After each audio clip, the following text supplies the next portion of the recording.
One of the things the existentialists would say is, what's the relationship between mental health and responsibility? And that's a good question, because it also has to do with something like the definition of mental health and responsibility. It's like, if you want your life to be well constituted, let's say, whatever that means, and it doesn't mean being happy. See, the reason it can't mean being happy is there's going to be times in your life where you're going to be called on to act when you're not happy. So for example, when one of your parents dies, you're going to make a choice. You're not going to be happy. That will not be, well, hopefully you won't be. Otherwise you're tangled in some sort of Freudian nightmare, but let's assume that that's not the case. You're not going to be happy about it. You're going to be hurt, and maybe even partly broken. So what the hell are you supposed to do then? Well, the answer is, you should be more use than trouble under such circumstances. And that's a good thing to strive for, you know, because your mother's going to be, if it's your father, your mother's going to be equally distraught, and so are your siblings, and everyone else you care for. Maybe by that time you should be tough enough so that in that situation, you're good for something. Someone has to make the damn funeral arrangements. Someone has to settle out the will. Someone has to make sure the family doesn't degenerate into horrific squabbling, which is something that often happens after the death of a parent. And you're not going to be motivated to do that by happiness. And what if you have a sick child when you're a parent? Maybe it's a chronic illness. You are not going to be happy about that. You know, it'll be a weight that you carry with you all the time. And it's one of those things that seems particularly unjust. It's like, okay, well, you're no longer happy. Well, if being happy is the purpose of life, well, then you're basically, that's pretty much it for you, isn't it? And you know, these catastrophes that I'm speaking of, you can be certain that you're going to be exposed to many of those during your life. You know, it'll be a rare period. I think it's a rare period in anyone's life where one or more of such things isn't going on chronically. If it's not you with some terrible health problem or some other terrible problem, then it's a parent or a sibling or a child, or because you know you're connected to other people and they're vulnerable too. So that's the lot of human beings. And so if it's happiness, and this is what Solzhenitsyn said about happiness too, he said, happiness is a philosophy who's brought to ruin by the first blow of a guard's truncheon. It's like, yeah, that's about as bluntly as you can put it. Dostoevsky's critique basically said, you can't solve the problem of suffering by formalizing a utopia and joining it like a mass animal. You can't do that because you're not that kind of creature. Even if it was possible, you wouldn't accept it. You'd cause trouble because you're interested in trouble. You're probably more interested in trouble than you are in being happy. Kierkegaard says something similar, but in a more what would you say? In a manner that's more constructive in some sense with regards to what you should do with all that insane energy that you're not going to be able to encapsulate inside a utopia. And it has to do with individual responsibility.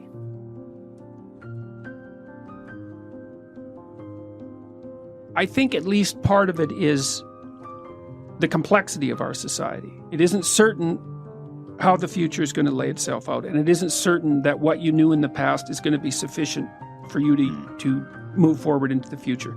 So there's lots of opportunity, but it's very complex. And it's not easy to keep up in our world. You know, like if you look around the world, you might think, well, the happiest people are those where the standard of living is the highest. That's actually not the case. Right. And you think, okay, but why wouldn't that be the case? It's like, what do you want? Malaria and death at 40? Obviously not. But then you think, okay, what's the price you pay for a high standard of living? Well, that's easy. You virtually always sacrifice the present for the future. You're always working. I mean, you guys, you're fairly influential and you've got this good thing going, but like, it could crash at a moment's notice. You better keep your eye on it. And every day you're thinking, okay, this has to be done, and this has to be done, and this has to be done. And it pays off. I mean, you have a nice studio and I would presume a reasonably comfortable life, but it's not like you're not running on a treadmill to keep that going. And so that's security and it's health, but it isn't necessarily happiness, and it's certainly not necessarily freedom from anxiety. Sure. And I would say most people in the modern world, weirdly enough, have far too much to do. you know, 2 career families and a couple of kids, it's like, man, you're done. That's 60 hours a week of flat out work. Yeah. So, and that can be too much. And then I also think, because our society is philosophically unstable, and that's sort of reflected in this polarization, is that people are doubtful about whether their lives have any meaning, for example. You know, well, why bother? What's the use of it? Who cares? It's like, what difference is it going to make in a million years, you know? And life is hard, and if you just have a nihilistic viewpoint, then it's easy to be swamped by doubts and existential angst and all of that. And like, I think that's a mistake, because I think that your life can be very meaningful. It's proportionate to the responsibility that you take on. And you can learn that by watching when you're engaged in the world, you know, and what works to sort of protect you from feelings of isolation and doom. You know, and a lot of the lectures I have on YouTube are about exactly that. Positive emotion is associated with movement forward. Like, if you're where you want to be and things are going well, then your behavior should be activated so that you go and get things. Now, one of the negative consequences of that is that if you're really in a good mood, really happy, you're going to be impulsive and make mistakes. You know, because you hear these dough-headed, that's a very minor word, people who are always pushing happiness as the key measure for successful existence. It's so ill-informed that it's embarrassing that even happens. Positive emotion makes people impulsive. Maniacs, for example, which is really, that's mania, right? Bipolar disorder. If you're manic, you're one happy person. Way too happy. Everything is great. Nothing but wonderful things that are beyond your imagination are going to happen to you, and they're going to happen fast. And so you're down to the mall to buy everything you can possibly get your hands on, because you have 100 uses for everything. And then a week later, you know, you crash into your depressive episode and you realize that you're $150,000 in debt and you've alienated everyone that you know. It's like, that's untrammeled positive emotion. So how about no? A pure index of positive emotion is no way of determining whether or not a system is working properly, even your own system. You need a balance between positive and negative emotions. Plus, positive emotions are absolutely exhausting, because if you're in a manic episode, it's like, it's time to get everything good right now. Fine, but you won't sleep for a week, and then you die because you just burned yourself to a crisp. And so to be overwhelmingly enthusiastic about everything sounds like a real blast, and I've seen full-blown manics and they're having plenty of fun, but it is not a pleasant thing to behold. They're just all over the place, and you know, yeah, it's really not good.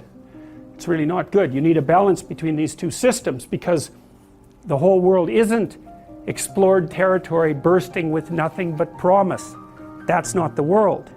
The world is that in a bounded space, a little bit, with an absolute horror show going out around the periphery. And both systems need to be active in order to keep you balanced. People do, unfortunately, sustain damage sometimes to the left prefrontal cortex, responsible for positive emotion, or the right prefrontal cortex, responsible for negative emotion.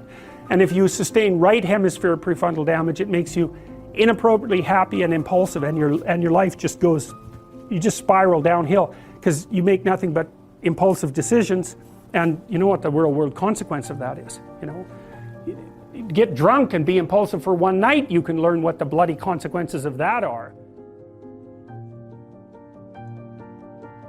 So usually, often, people pursue local pleasure because that's the best they can imagine. It's the best they've been taught. They don't see another alternative.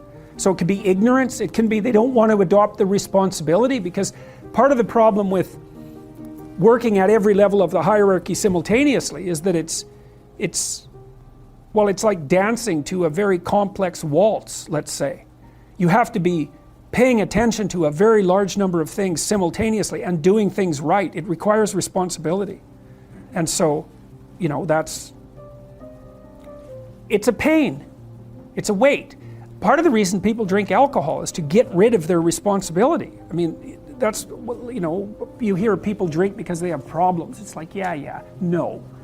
Some people drink because they're anxious, and alcoholics drink because they're in withdrawal.